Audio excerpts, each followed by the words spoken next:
Antigen rapid tests are an important pillar during the COVID-19 crisis.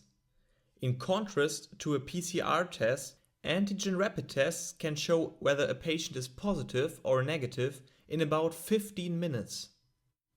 Most of them are based on so-called lateral flow tests, similar to a pregnancy test. Rapid tests are intended to detect the presence of a substance of interest. For COVID-19, this might be a surface protein of the coronavirus. So the sample is pipetted onto a defined spot, and through capillary flow, the sample runs along the surface of the pad. Here, a visible result is shown of the test and control lines.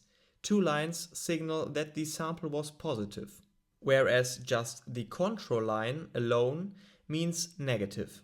When looking at molecular mechanisms, antigen rapid tests are based on antibodies. Three different variants are used here, starting with primary antibodies, which are conjugated to particles. They are, for instance, labeled with gold particles. These antibodies can specifically bind a surface protein of the virus. The second set of antibodies does the same, but they are immobilized on the test pad. The third set of antibodies are secondary antibodies, which can bind to parts of the primary antibody.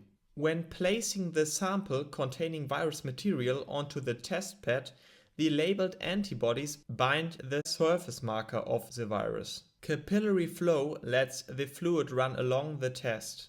Here, the primary antibodies in blue will also capture the virus. Parts of the sample which are not captured here will run and pass the line of secondary antibodies. They can capture the labeled primary antibodies. The label is visible as a red line later. The combination between a visible test line and control line signals us the sample was positive. In case a sample does not contain any virus, the first line of primary antibodies in blue cannot capture viral proteins. That also means no labeled antibody will stick here. The secondary antibody, however, will still bind the mobile antibody. Hence, we have a signal for the control line, but none for the test line, which means the sample was negative.